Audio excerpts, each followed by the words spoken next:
Hi guys. If you don't know me, I'm Nancy Mura. I'm the founder of Pizza-Palooza Community and Conferences and the Private Practice Network. And if you're joining us for the first time, this is the juice, nutrition for your practice, fresh squeezed. I even actually have my juice here. Because what's the juice without the juice, right? And don't be looking at it and going, it's green, that's nasty. Because I will not be in favor of that because it's really yummy and my boyfriend makes it every morning. Okay, so you guys, little overview of things, some housekeeping here. So some of you know this, some of you don't, but Survival Strategies is the sponsor of all things wonderful and resourceful. They are the sponsors of the juice that you're on right now. They're the sponsors of the KPPS, Keys to Private Practice Success Book Club, and they are the sponsors of the Lemonade webinar. And they're also the host of our upcoming conference and past conferences. So we have a conference coming up October 7, 8, and 9 in Orlando. We're going to Disney. And it is really fantastic. Boy, if hiring and retention is your thing, you need to be there because, oh my gosh, we have Patrick Valton, who we had through Survival Strategies for 7 years in a row, till it was like, okay, enough. We got Pat. But we brought him back because we kept hearing we want him back. So he's doing a whole presentation on the Saturday on hiring and retention in a new strategies for hiring and retention in a new era. Because guys, we are in a new era. It is really wacky out there. The shortage, it's like being in a hiring desert. It's kind of nutty. So we have that. Now, if you are adult, if you have adult clients, we have a conference within that conference. We have a PT, private practice PT roundtable and summit. And that is really interesting. Carrie Lee, would you put my info in the chat? You guys, we're getting the agenda together for that. We have Paul speaking at that on how to become a masterful CEO or how to lead in these challenging times. That's going to blow us away. And then there is Dr.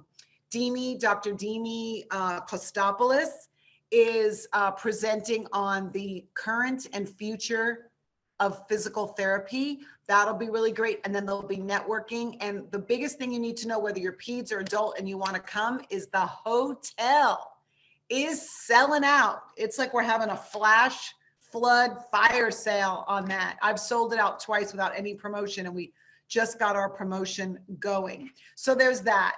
The thing I want to just start talking to you guys about before we turn this over to Paul, who's resting his throat because he got a little laryngitis from too much fireworks and the smoke. He said it was like downtown Beirut. It was like crazy. Tennessee does fireworks, I guess, like no other state. So that's awesome. Guys, I just want you to start thinking with this. I have my own mentor, I have my own coach, I have my own consultant. And I've been listening a lot to what they have to say. And I'm telling you, the future, I think the future is great. I'm always in love with the future because you can always create in it. It's like a blank canvas to me. But some people are very uncertain about the future. You know, if you're watching the news, you're hearing recession, you're hearing inflation, and inflation is for sure here. I mean, it is. And then the recession, you know, and I'm like, you know what? I don't let out there dictate how I do. I don't let the economy dictate how I do. But with that said, that doesn't mean I just lay back and go, oh, there's a recession and inflation, and I'm just going to lay back and do what I do. No, you have to uber prepare. Like, we're lucky enough that we know can have the ability to make some prediction on what the future is going to look like. And it might be a little intense for the next couple of years. So the thing to do when that happens is you have to become like a super ninja CEO, marketer, PR, and you got to get very stable, and you can actually expand during these times, because other people just literally, they curl up and die. This is where people throw in the towel. I'm getting it now all the time. Oh, somebody came by to buy my practice and I was thinking about selling it because why? Because I want to throw in the towel. Because why? You know why? Because they don't have the know-how. When you have the know-how, you don't want to get out of the game. People that are and I'm really bad with analogies in sports, but just bear with me. If you are like the killer quarterback, the killer guy in the game, you don't turn around and go, oh my gosh, oopsie, the other team is beating us 13 points. We only have 3 minutes left. Oopsie, we're going to get out. No, they just get their A game and they get in that game and they just get their head going like, no, they're going to give it 100%. And they call up for themselves. This is what greatness is, yo. They call up in themselves something bigger, better, higher. This is what we all have to do. I'm giving you the telltale signs. I've been very successful in very downturned markets in areas where they're like, oh my gosh, I'm going to go, my friends were top producers when the crash came in 2008, and my top producing win trips to Hawaii, I would be so envious of them. They were like, I'm going to go work at Nordstrom because I can't deal with this market. I was like, you know what? I'm going to make $1 million in this market. I'm going to have the best 6-figure income you could ever imagine. I'm going to go get on a team that knows what we're doing, and I'm going to go out there and I'm going to kill it in this market. And you know what? Because I made that decision with such fervor, you can't just make it a decision without intention. You got to have your intention lined up. I went out there, I got off my loser kind of like floating around by myself, not really making any money, watching my friends go off to Hawaii on their top producer trips. And I was sitting there like I couldn't even go to the state next door because I was broke. I couldn't make it in a killer market where people were killing fish in a barrel. They were like shooting fish in a barrel in 2007. Like the market was like, anybody with a piece of paper was like, I'm a realtor, buy a house for me. And I could not get arrested, but I wasn't in the game. And then it turned around. It was the worst it's ever been, quote unquote, in like the last 20 years. And I was like, I'm going to make it in this market. So before we go on, I just want to tell you guys, start wrapping your mind around greatness, not throwing in the towel. And if you see yourself throwing in the towel, it's because, or if you're like, ooh, selling right now would be really good because this is exhausting. You don't have the know-how. If you're like, oh my gosh, I got one more bad review on Google when I'm helping all these kiddos and when I got this little team of parents that don't like us, guess what? You know why you want to throw in the towel? Because of that last review you got on Friday night, because you don't have the know-how of PR. Look at what you're freaking out on, and then look at what you don't know. There's always a don't know, because when you know, you don't get out of the game. That's all I want to say about that. That's my little motivational. It's not motivational Monday, but that's my win for Wednesday. That's my Wednesday. Okay, so a couple of people to introduce. So I got my right-hand gal here. I got Miss Carrie Lee. She's a go-to. She is the Senior VP of PR for Survival Strategies, our sponsor. She is the go-to gal. Anything you need or want, you will need to get to me and you don't have my text, go to Carrie. She's there. Carrie, put your email in the chat. And then we have the lovely and talented Carolyn McDermott. Carolyn McDermott is our business analyst. She looks at your numbers. Those numbers are what you need to start. Guys, if you want to be playing in this game 2 years from now in a big fat way, helping kiddos and helping patients for the next couple of years, you need to know where you are to know where you're going. And part of this mindset is knowing where you are going. So that's Carolyn McDermott. We're still offering the free financial assessment tool.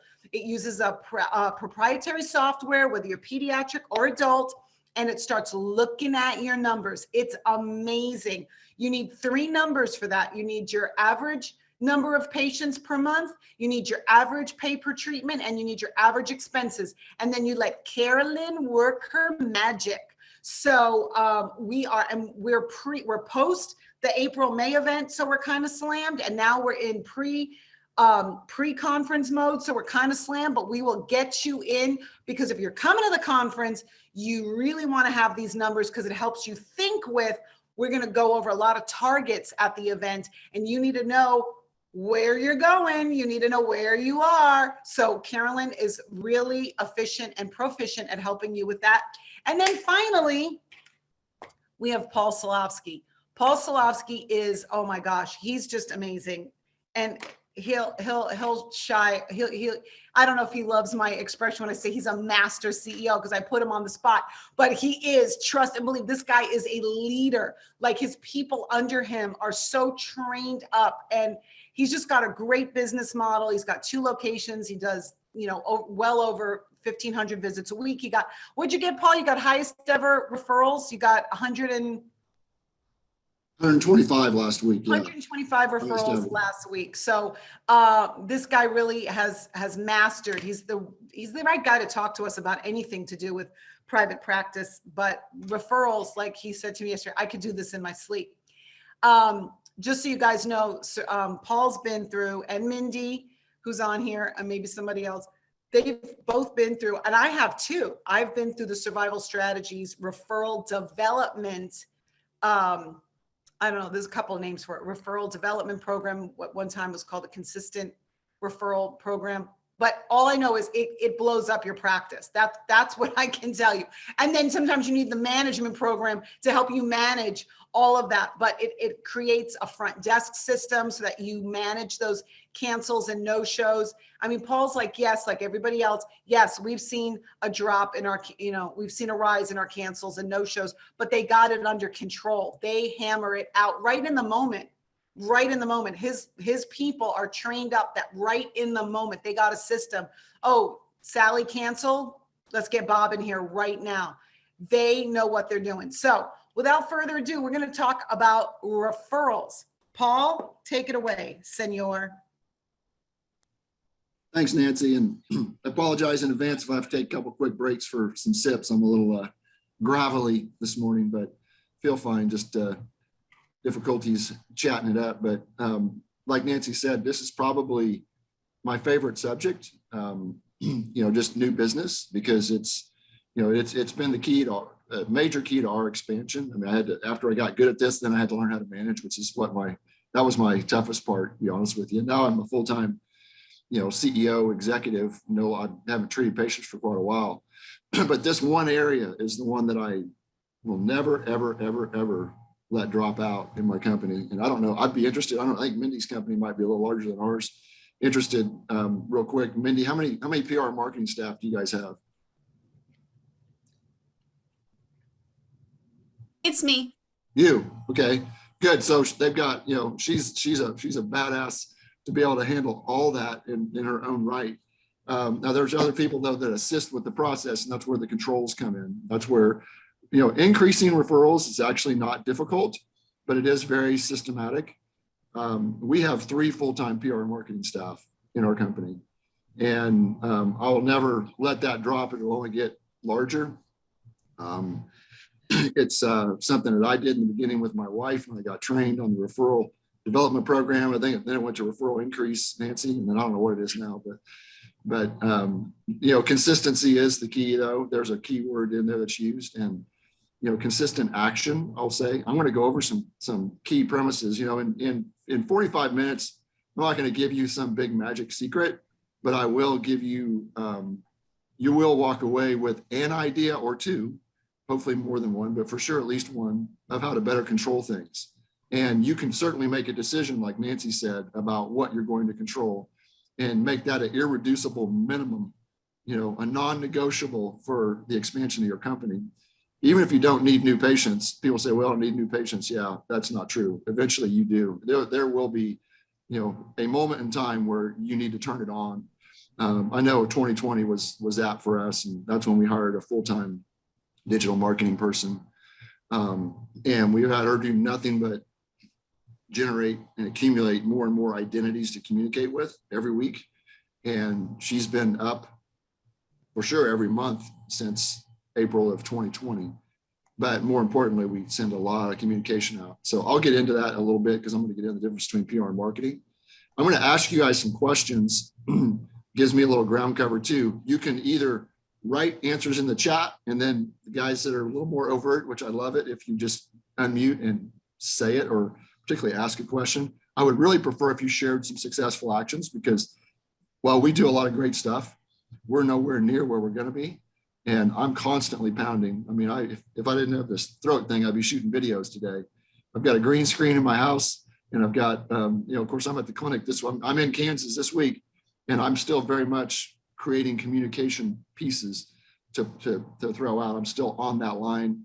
One of my daughters is also doing it for us, helping make videos on wellness. So I'm very much still into this subject matter. So I can share, right, Nancy? Oh, wait, hold on. Yeah, I can. It looks like I can. Okay. So, and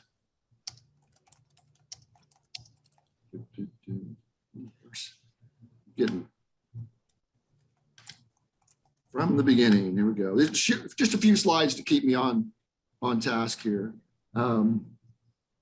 So, gaining and keeping control referrals, because two different things, getting them in and then controlling them once they hit your books, once they get on a log or a spreadsheet or call in, whatever methodology you're using.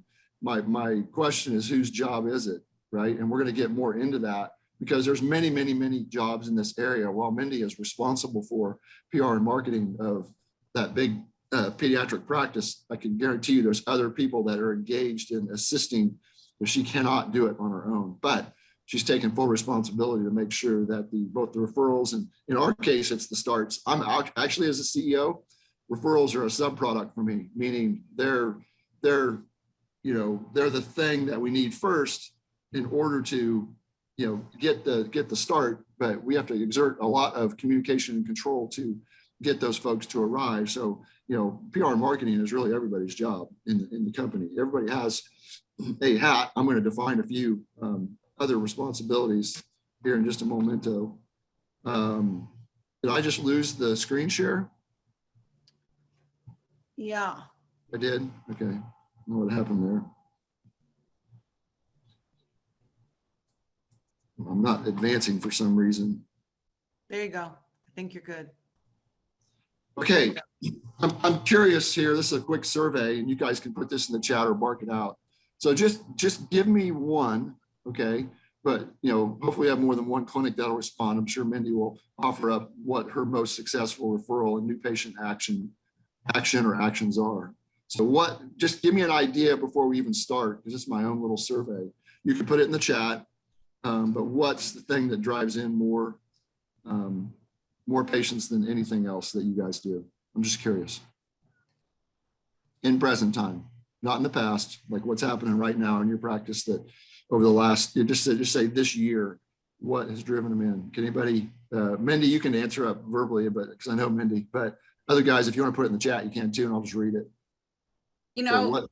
Paul, I know that the more connections I make, the more, and being relevant to those connections, the more people come into the clinic. Cool. It's connecting with people. Good. So Ebony said updating her website. So do you get some organic leads off your website, Ebony? And then Google SEO. So someone's doing SEO work, marketing, fax flyers. So you're faxing to identities, offices or whatever. Good. And Ebony, it drives in more. So it'd be interested to hear what specific things, you can look at what specifically you're sending out for sure, but I'm just curious where you guys get the majority. I think what Mindy says is really, really true. You're building a relationship either way. It's, you want to be relevant, and B, you're building relationships, even if you're using the SEO or the website presence. For us, that's been a little tougher. We were born and bred on relationship development, which really is still, super correlative for what we're doing, although we definitely do marketing too. And I'm going to define for you guys there we go. Okay, so I create little buckets. I want to know, and I actually know this every week, by the way. I know how many of our referrals come from, the traditional referral sources versus direct access. Direct access, by the way, can be, a traditional medical referral. In other words, patients can boomerang back to you that have been to you before, and they're actually making the decision. And we're getting better and better at capturing that. But I consider past patients still a direct access module, if you will, or modality for measurement. So past patients can be either sent by the doc in a new unit of time for a new case, or the patient can just say, hey, I'm going to Rebound, or I'm going to Kids in Motion, whatever. They just tell them. To me, that's the public deciding, not a referral source, and they're getting the permission. So for the medical referral sources, and that's not just docs, obviously, it's really the relationship development and the public relations. I'm going to define that in a second. So, we definitely rely heavily on that. And then as far as direct access, you guys have already communicated some of that. We definitely do direct response marketing, meaning we go directly to the public in the digital world, with Facebook ads, Google ads. We do YouTube ads and banners and the whole. We do a lot to attract attention, to get a response. And then of course, you're the ones you love the most, and I think the best ones are the friends and family referrals, or the word of mouth. And to me, that's definitely direct access. And then we do a fair amount in community relations. We're building this back in 2020 and 2021. We did a lot fewer. Now we're building it back, and we're back out doing talks and going to venues, going to health fairs, into employers and doing talks, and particularly employers that have insurances that we want to promote to, that they provide the insurance that we like, and when we want to drive that conversation. We do a lot of stuff for free. Matter of fact, last Wednesday, or I guess it was Thursday night, one of the reasons we were at 125 is because Wendy strategically places an in-house workshop usually it's the last Wednesday. This time it was the last Thursday for some reason, but we did it on a women's health topic, and we had 59 attendees, and we converted a number of those folks. 59. And that's smoking hot, by the way, for a specialty topic. If it's back pain or weight loss, or some more general broad topic, it's not difficult for us to get 40 or 50 people.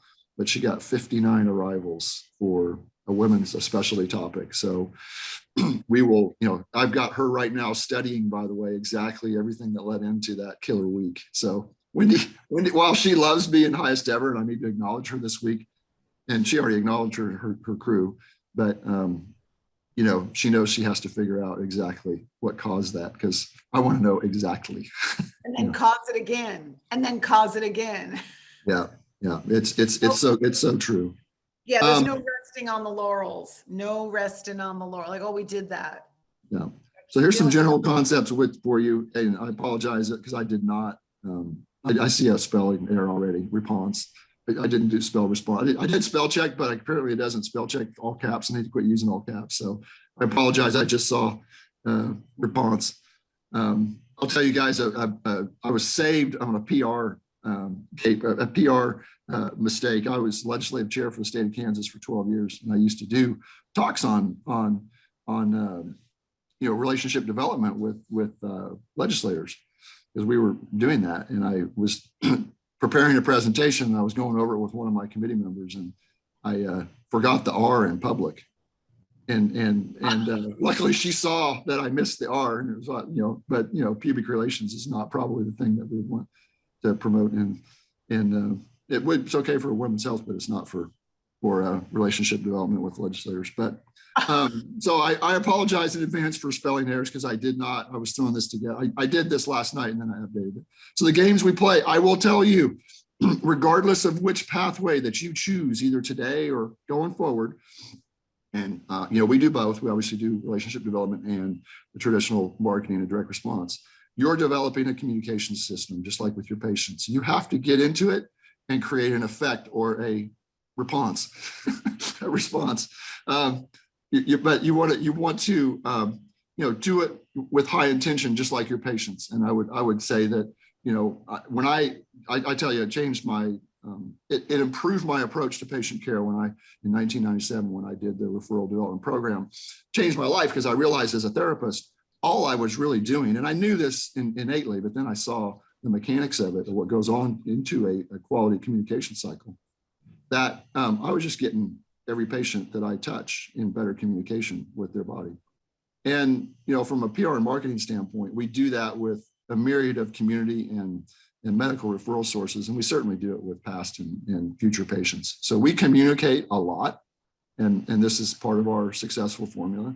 But we do it with the idea that, just like Nancy said, we're not just doing it to throw a bunch of stuff out there. We're since we do so much quantity, we're working on the quality of our communications with video, and we get a lot more responses when we post videos. Even a quote that has motion in it gets more clicks, but it gets people to do something, right? That's what you're trying to do. You're trying to put that patient, that person that you want to be seeing, take them from being the effect of whatever condition they have to, you're the one that's going to move them to a point of causing a positive result. And then you're also controlling the public's attention and action. An action definition, what's that mean? That just means that it's not some esoteric, it's not some cool hard to attain thing to understand. It's actually something you do. You're getting people's attention. Nancy mentioned it before. She said, you have to intend to create a dramatic effect when the market's down or when you need the new ones, and you can do it. And I got to tell you, and Mindy knows this, Wendy can do it in a couple hours. She can look at the log, look at where things are at, and turn the car around and go make a difference because of the relationships. But it is the intention first, and then the action that she takes. She controls people's attention and builds a relationship. She does not talk about herself. Never, ever. If someone asks, she does, but otherwise she doesn't. And then you need to have results that are measurable. That's part of the FAT and the practice analysis. I've done at least 10 of them, 10 practice analysis. I didn't do the free FAT. That's interesting. I love that concept, the financial analysis tool. But you always want to know what's making you fat. So we mean your bottom line, not your no, waistline. I know. Not your waistline, your bottom line. We want it to be fat. But yeah, it's really great. It's the fat is a mini dip your toe in. The practice analysis takes 3 weeks. It's amazing. I can't imagine any practice not doing it. Everybody says the same thing. It's super duper eye-opening. Like they say eye-opening so much. I'm like, stop saying eye-opening. People are going to think we're paying you to say that. But that's what they all say. They're like, it's so eye-opening. And they've been in practice like 15, 20 years. It's like, doesn't matter if you've been open 5 minutes or 50 years. Paul does it all like every once in a while. He does an advanced version, but he does it. So yeah. Yeah, we have tomorrow. I have a 4-hour meeting with all of our execs, and we're going to update every 90 days. We update our strategic plan, and we look at metrics on on starts and delivery and revenue, and staff training and leadership. We have targets, very specific targets set that we're going for. Of course, recruitment is big for everybody right now. But so you need statistics. You need to be able to look at the trends. You need to know how you're acquiring customers and what your customer acquisition cost is. I mean, if you don't have anybody, that's a different story. It's probably the reason why it would be hard to control this. But if you don't have a Mindy or a Wendy, or even someone part-time, which is very much the way we started. My wife Roxanne, set me up with folks, and luckily I didn't have a problem talking to people, and just applied the knowledge base that I got from survival strategies. And I understood very early on the difference between public relations and marketing. And I'm going to give you a layman's definition here, right? Public relations is fundamentally what other people say about you. And it is this relationship side of things. It's when you walk away, when Wendy walks away from an office, she wants them to think well of the organization or her interaction with them, or have some reason to have a high level of affinity, a degree of liking, or have Kids in Motion be more real to that current or potential referral source. But it really is more, it's a lot better when someone else says good things about you, whether it's another referral source, or your past patients, or your current patients, or an employer, or whatever, as opposed to marketing is what you say. It's the stuff that you're putting up on your website, and hopefully you got testimonials there, and get your patients talking about you. But what are you saying? What are you doing to get their attention? Do you actually know? Have you surveyed? Do you actually know what elicits a response in people to get them to arrive at your clinic, and the types of people that you want to arrive? And then active referral sources are a big key for us. I can tell you that it's one of, but it's actually the most correlative statistic for revenue in my company. And the second one is promotion. So the number of active referral sources that we have, and we measure them every week, and then of course total them over the month. But if I laid that over our gross revenue, it drives our revenue. It's really quite magical, along with the promotion. The promotion has a little bit more of a time lag to it, but that direct impact that Mindy was talking about has a huge effect on, on the effectiveness of our ability to turn on or turn off, the inflow of new patients, just to get them to arrive, right? And running the control part yet. And then, your direct access, your direct response lines, that is through marketing. That's the communications we're seeing now. We definitely do.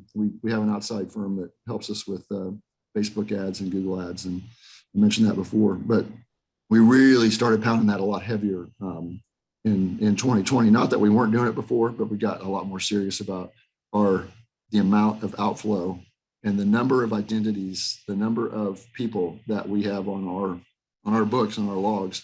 I'm actually going to make I'm going to make a magazine.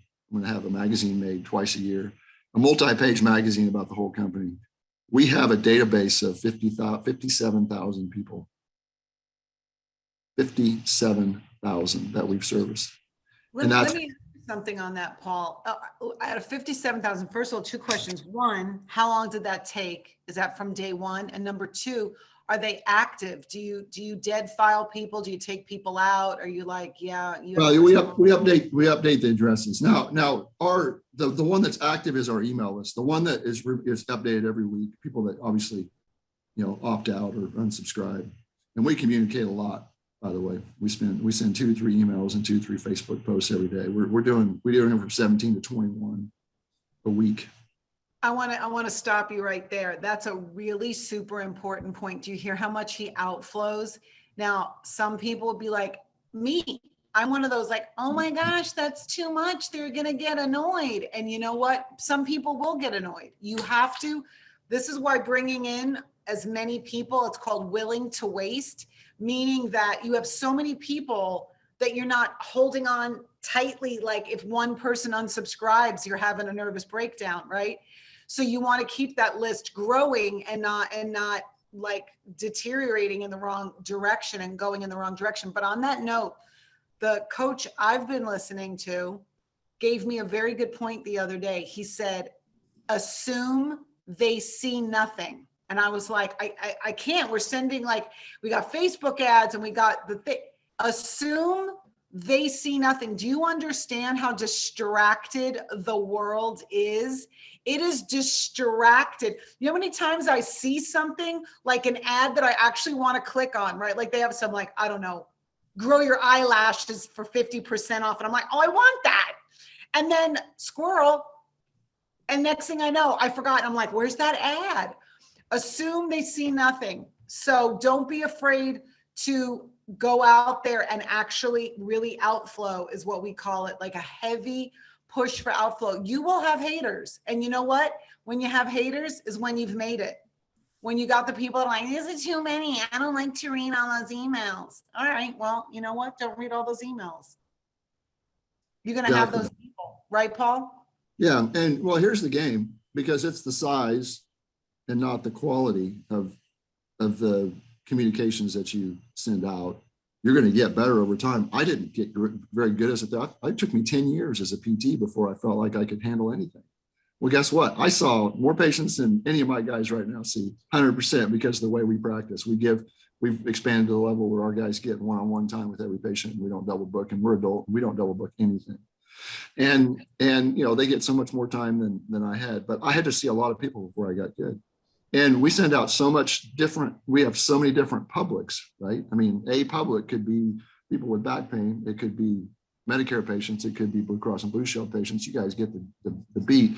Could be aquatics. We do women's, and we have so many things. We do have so many things to communicate about. I don't care if they don't want to hear about pelvic health. I want to know that it communicates correctly. And I have daughters and childbearing daughters that get that kind of therapy, so I understand it, but I don't, I wouldn't follow that obviously. But my point is Kaylee, who's our digital promotions person, she builds that list every week, and the game is she has to get more new ones on the list than unsubscribe, and that's her game. And if you saw her graph, she has one of the most phenomenal graphs in the company. because it's just straight up, baby, since April of 2020. And she pounds it. That's first. And then, so get this, if she builds that list, then she has more people to communicate to with all those properties that she builds. And then there was the answer or question in the chat. So we update our email list every week. And then there's certain things that just go out monthly, like the digital newsletter. So that just gets updated monthly for that particular mailing. But and then for our snail mail list, that's monthly, that those get updated. And then before we send anything out that's print mail, then obviously we clean those lists up. They take all the dupes out and the changes. So when I say we have a list of 57,000, those aren't all. That's what it was 2 months ago.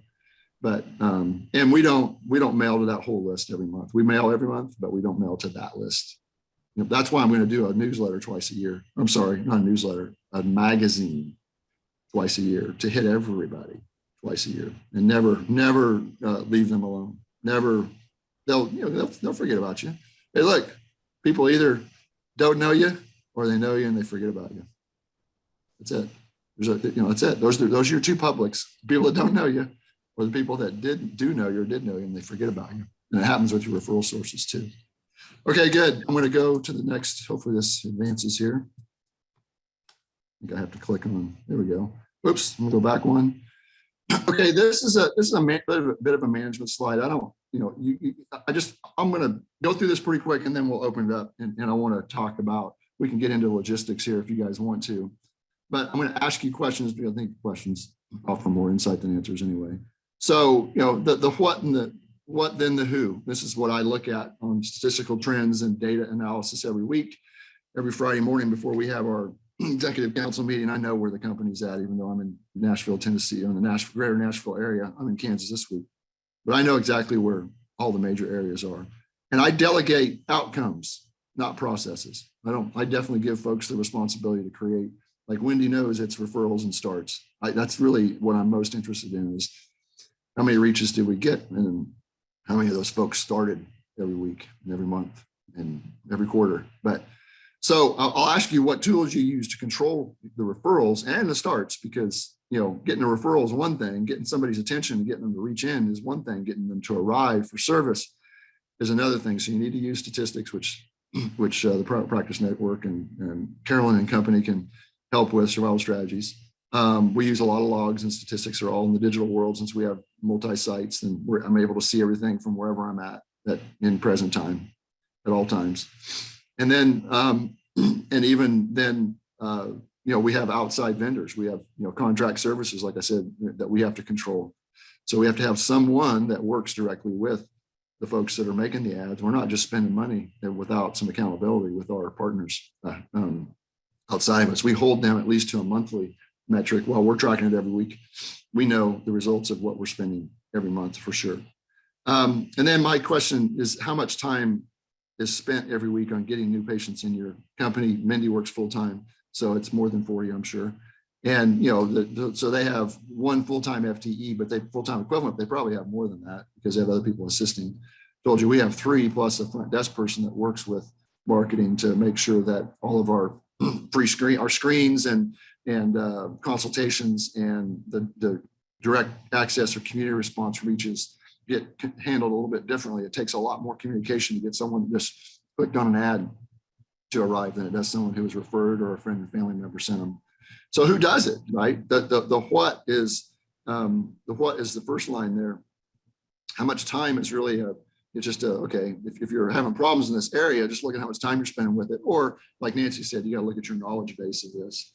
And we did it a little bit at a time. I started with 5 or 10 hours a week, and Roxanne spent, same amount. And then we built it. And then we had a part-time person do it for 20 hours a week. And then, then 40. And then we hired Wendy, and it's like, then it went nuclear. But then we added people to her team because she needed folks to support it. She could no longer do all the PR and the marketing, because like I said, we're creating a lot of new content every week. So who does it? Who is responsible? Well, you are, if you don't have anybody there to do it. And certainly our clinic directors and our VP of operations, Bert Deweese, is very engaged with referral relations. He is the face of the company now out in the community, especially since I'm not there. So I had to train him to replace me.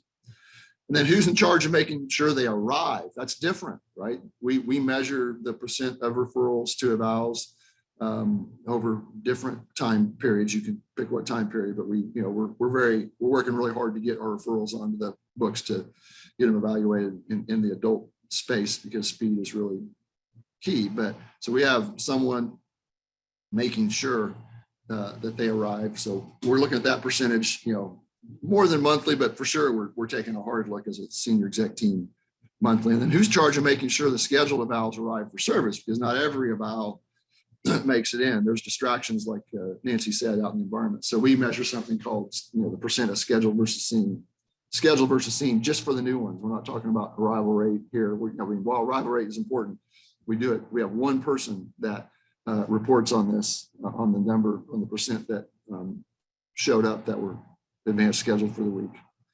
And then who makes sure they arrive and complete service? Of course, your therapists have to make sure your patients complete their full plan of care. So between the front desk and the therapists and the clinic directors, we're looking at arrival rates. And then I want to know how many successful DCs. I want to know how many people met the overall product of the company, which is that highly satisfied patient whose life and function has been improved through our services, and they're willing to refer others. But I need to see evidence that they met our criterion for discharge and that they were happy.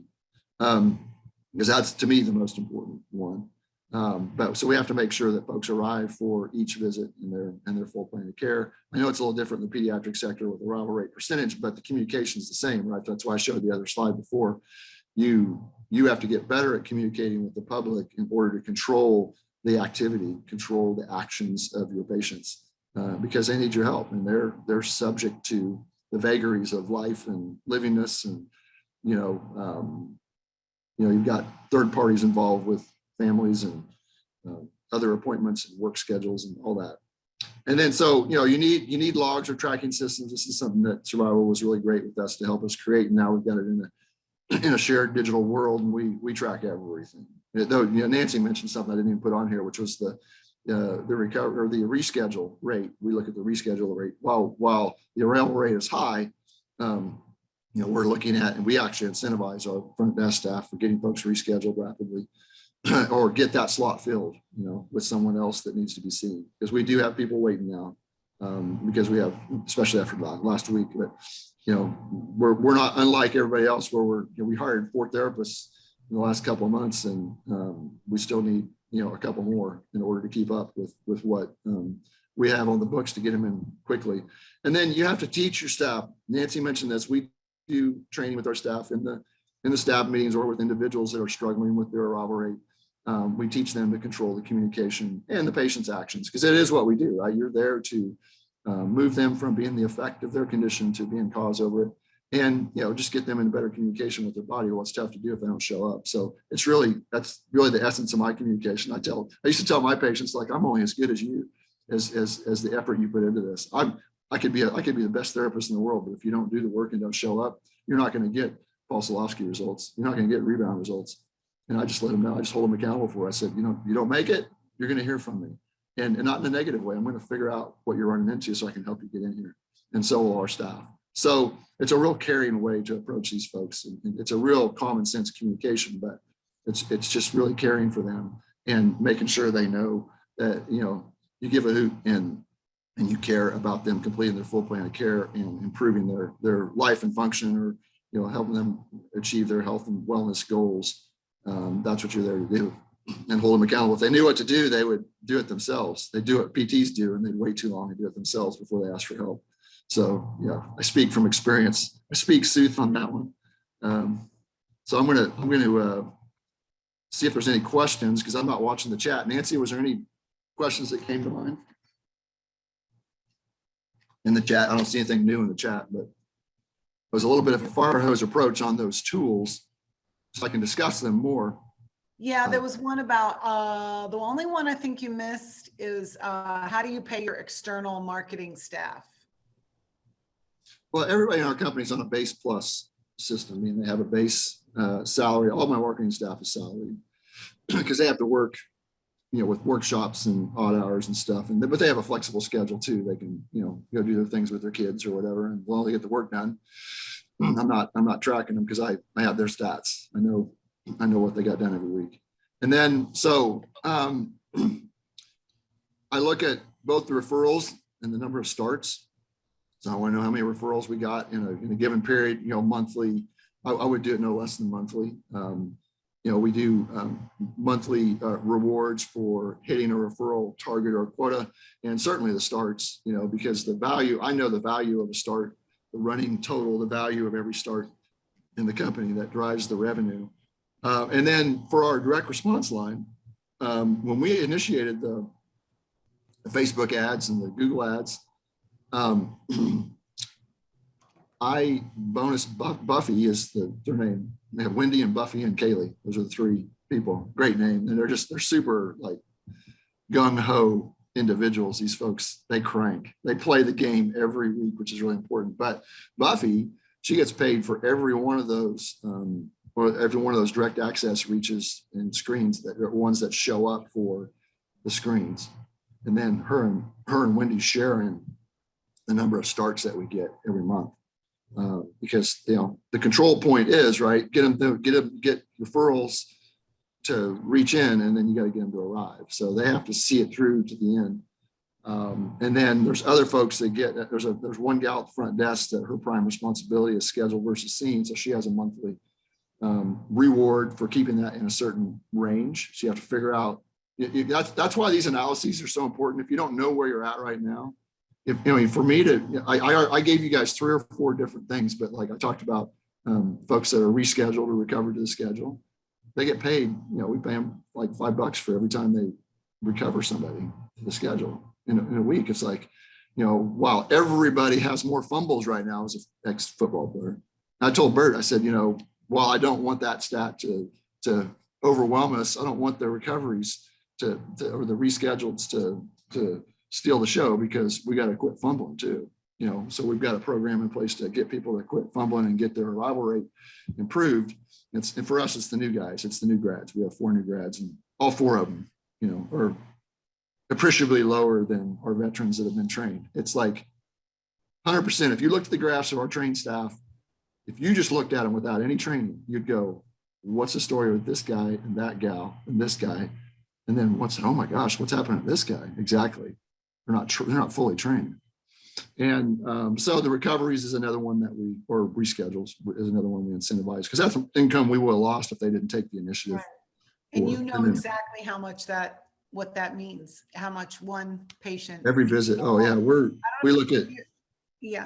No, sorry, Paul. Go ahead. I'm cutting you. Go ahead. We know collections. Yeah. We know collections per visit by clinic, by therapist every month. Our therapists get a revenue report every month, and they know how many they saw, what their arrival rate was, what their revenue is. So I don't know if you're hearing the amount of organization that Paul has. Like it's palpable. Like you can feel the organization. You can feel there's no willy-nilly. I was like, I'm gonna do a lemonade on how many people are, when you run your practice from a willy-nilly perspective, like you just throw your hands up and hope people come in. We have a really good question that I want to pause for, but Carrie has a great poll that survey, because we believe in survey tech. That's part of one of the programs. So we walk the walk and talk the talk, hopefully, just don't talk it. We walk it. So we got a little poll for you to fill out. If you'll do this survey, Carrie will get that out to you. We do have a good question. But I just wanted to point out that organization, and guys, it is a lot easier to run your organization from that than it is to not. You're so underneath and bogged down. And this OMS system that the CEO of Survival had developed for you guys, it stands for Objective Management Suite. And it's a software program. We have a pediatric version that has like 4 different versions based on how you pay your staff or whether you have IC. I don't not know all the ins and outs. That's a Carolyn thing. But we also have the adult version. And that alone in itself, I mean, you push buttons, you're like, I want to know my percentage of arrivals, and you push a button and it comes out. But this is how you hold people accountable. There's that. The other thing I want to speak to before we get to this question is I talk to people on the phone. It does happen mostly with pediatric practices, I can't lie, where people, the owner will brag that we only do word of mouth. That's all we've ever done. And they literally, I can hear like a pride. That was great until social media hit the market, because you can be the best clinic in the area, super amazing results and experience to go to your practice. And you can have two brand new grad millennials that get out there and really don't know maybe necessarily what they're doing or anything, but they've got the gift of social media, and they are on there, and they know where the OTs and the STs live, and they know it's on Instagram, and they know where their patients are, and they will outperform you. It is not enough. Word of mouth is one leg. There's many legs in this whole bringing in referrals, but one leg is that PR leg, is the good works well known. That is awesome. I'm all about PR. Carrie's all about PR. PR is like my favorite thing in the whole world. How do you handle good PR? How do you stave off bad PR when it happens? What do you do to correct? But I'm telling you guys, you cannot just word of mouth in 2022. That's my take. But Paul, here's this really good question. It Yeah, I was see about, it. In a small company, let's say 15 or less, how do you get your staff or therapists more involved in referrals? So two things. You as an owner or the clinic director, working with your clinic director, if you have one, really have to outline the expectations. And that's different than training them up, by the way, because they're not going to do it, like Nancy said, unless you give them the tools and the resources to know how to be successful at it. And they don't want to screw it up. They're worried about people. This world is full of invalidation and evaluation from others. Okay. And we evaluate people all the time in a positive way, right? As a therapist, but they don't want someone, saying that they're not good at something, especially therapists, because they're a different breed. I'll tell you, for me, there's certain therapists I will not send out on doc visits, by the way, because they're looking in too much. They're too introverted, and they would just cave themselves in. It would be worse on them and the company to send them out. So we do have a selection process for the ones that go out and work on externally facing, but everybody can write a note or a letter, a personal note or letter to a current or past patient in a referral source. We can send out birthday cards. We can do all these things. You can come up with however you want to communicate and stay in communication. When it comes from that therapist, it means so much. I get letters and personal messages, phone calls. They can still call me on my cell phone. I still have a line in the company, and they can leave a message, and it kicks to my email, and then I can pick it up and listen to it. They're like, oh my gosh, Christina was wonderful, and oh my gosh, she also sent me this nice little note, and after my third baby was born or whatever, and those things, you are so far above and beyond everybody else. That is what your therapist can do, is they can do that on an organic, inside out level. You would have to train people to go out. There is a very specific technology to relationship development, and it's not a sales process, if you will. It is you are closing people to do business, want to do business with you. But I don't do business with everybody I go meet with, by the way. There's certain people I go meet with them, and it's, hey, great to meet you. And, if you send people, we'll take good care of them. I mean, in my mind, right? But I'm not going to, there's certain people I won't pursue. The whole technology of that too. And it relates to your staff. I know for us, when we went, interesting, Jonathan, because 15 to 25 was my most painful experience, because we went from 5 to 10 to 15 really fast. And then to go from 15 to 25, we went through an evolution where we slammed in some control and got people engaged, created those agreements, and worked with them over time to train them. And some people left, and it was a good thing. And then we were left with the guys that had their tennis shoes on. I always wore dress shoes. I never wore tennis shoes. I told them, I said, look, I know how to run in these shoes. You guys get ready, because we're all of our execs were in the trenches when we had people leave our company, because we applied pressure to be great, to perform.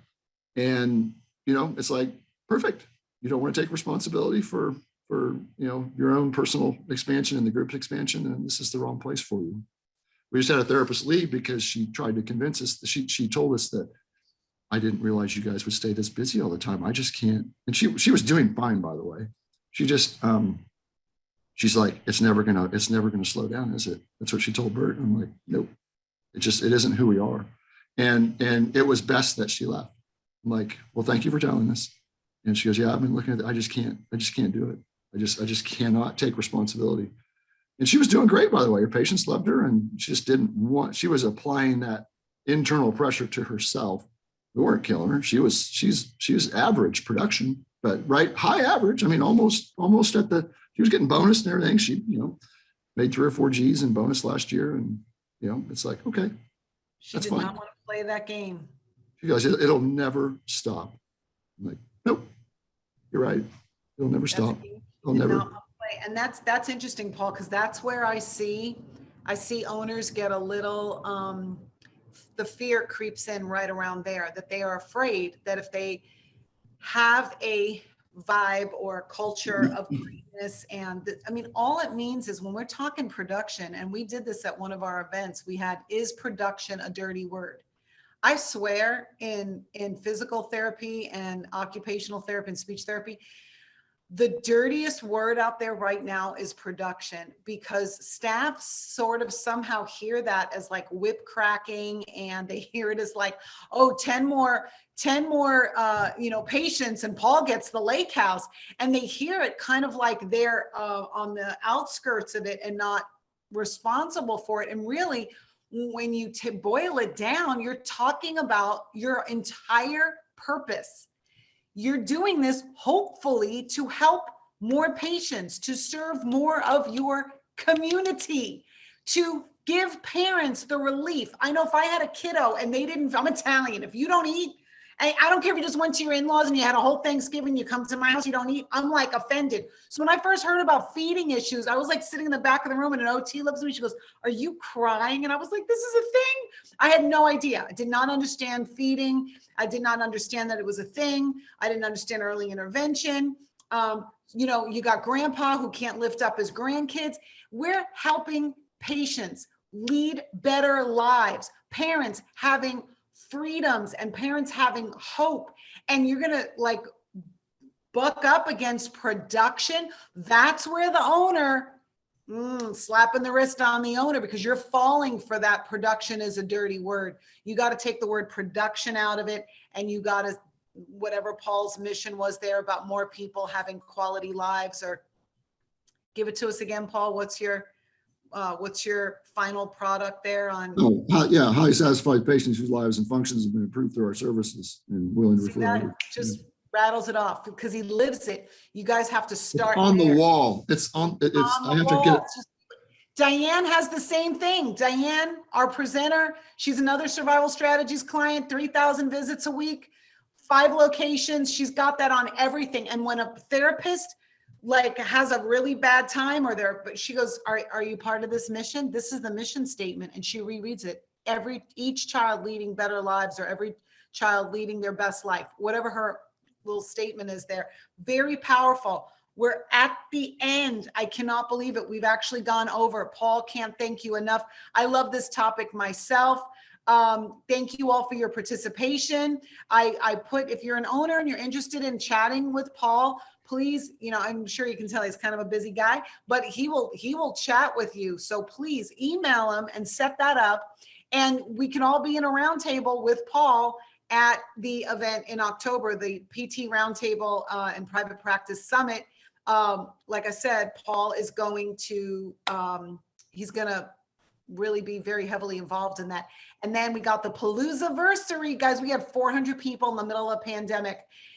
Someone asked me yesterday, what's the power in the networking? Why is that a thing? I was like, oh my gosh, I could charge the same price and give you no education and people would still come, because nobody shares. Do you hear? Paul didn't get on here and say, Nancy, is there anybody across the street from me? Because there might be, we don't know. Nobody is afraid to share their successful actions because they're so certain in how much they've grown and stabilized. So the people that share, they're there to share successful actions. They're there to get your successful actions. So nobody holds back. Nobody keeps anything to the breast. No, everybody tilts their hand. Everybody's like, here's my hand, yo, here's my hand. Here you go. And there are a couple of people, I don't know if they're still on here. Tally Ward has been at, I think, 2 events. Mindy's been to, I don't know, EGADS. And I see Jessica Aubyn's been to a bunch. And then there's some of you that are looking at coming or have got tickets. So strap yourselves in, guys. It is a great time. You can always there's a really good referral portion in the book, The Keys to Private Practice Success. That is a great book. Don't get it on Amazon. Carrie Lee, if you'll put that in the chat, if you can. But it's at survivalstrategies.com/shop. Paul and I also lead a Keys to Private Practice Success book club, also free, another resource. We're going to take 2 weeks off. Paul, I didn't tell you this, but it's summer, people a little dispersed. We're going to take a little, but we're going to promote the, you know me, I'm the New Yorker with the bad potty mouth. We're going to promote the crap out of it. And we're going to get a bunch of owners on there and their staff, and we're going to deliver it. And you guys get the book and we just deliver each chapter. But there's a really good chapter in there on hiring that changed my mindset about hiring. And I don't even do the hiring in the company, but I was like, oh, that's amazing. So get the KPPS book. Join us for Keys to Private Practice Success. Carrie Lee, thank you for putting that up there. Carolyn McDermott, please get with her, guys. We put the fat there. It is free. It takes about an hour and a half. So I'm over here giving Carolyn's time away like it's endless, and she can only do like 4 of these a day. So please take us up on it. It might have to go bye-bye, and then you'll have to go straight to the practice analysis, which is not a bad idea, but we want you to get that. So get the fat, get the practice analysis, and join us next time. What do we have coming up next? We have Lemonade next week. We're doing the I coulda, shoulda, woulda series. And whether you've been in practice for 50 years, there might be something that you're still doing that you go, oh my gosh, this person is regretting doing that, and I'm doing that. So that's going to be with myself and Diane Crecelius next week. And then we got the Keys to Private Practice Success. And Paul, yes, are you out? And then we want to thank no KPP, no Keys to Success Friday. It's going to be 2 weeks from Friday, right? 2 weeks from Friday. That's right. KPPS, 2 weeks from Friday. Changing Lives. It's the last chapter, right? It's the last chapter on changing lives. And it's a good one to bring staff because I'm sure it's going to reinvigorate your purpose a bit. So, and some people's purpose is a little worn thin right now. We're going to remind you why you wake up in the morning and why you have all this liability and responsibility, because you can't do other. You can't go work for somebody else now. You started this private practice and now make it work, people. Make it work. Change your mindset. It is everything. It's everything. I don't even know what accent that was, but it was crazy. And Derek can email me and we'll talk about his question. Yeah, Derek, email Paul. All right, you guys, we love you. We know your time is so valuable. We thank you for joining us. And Paul, as always, thank you so much. Jessica, you can always email me too if you want to talk. That's fine. I know you know that. But. Paul's like, here I am. Guys, please, if you want to hobnob with us, you want to come to October, Paul will be there. We'll all be there. It'll be fantastic and lovely, amazing people show up to this thing. All right, guys, I don't want to take any more of your time. We love you, Paul. Thank you for your wisdom and your experience and your fortitude and bringing that to us. And we love you for it. Thanks so much. Everybody have a great day. Bye.